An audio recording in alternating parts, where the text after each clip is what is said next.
na naman. May ano na naman. Umpisa na naman natin sa demandahan. Ay, Diyos ko, Lord. Pang-ilan na yan, di ba?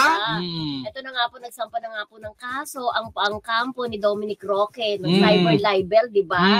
Laban po sa veteranong manunulat, columnista, di ba? Online talk show na host na si Tita Christy Fermin. Oo, si Nanay Christy. Alam mo, may nagtanungan ako na malapit sa kanya, di ba sabi niya dati 4, yung kay Sara Labati na nanay, di ba, kay Sharon Cuneta, kay Bea Alonso, itong bago nga kay di ba, kay Dominic Roque, at isang sikreto pa.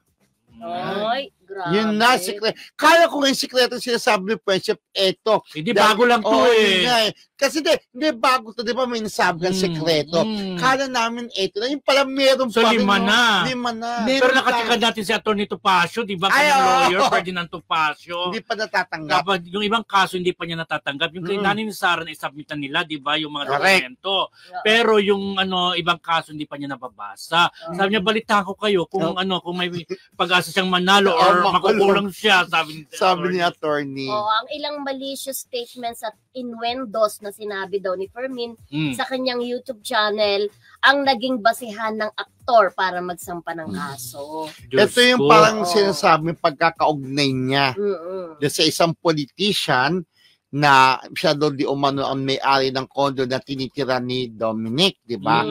Yon sa di umano lang naman, siyempre hindi naman pero in fairness kay Chris, hindi niya pinangalanan di ba? Yun ang topic namin kagabi habang meron na agad. Kumakain kami sa gate. Ba't nakarating na sa'yo? Hindi, yung sinasabi mo na ini-involve siya doon sa politician. Okay. Naging topic yun. Naging topic namin.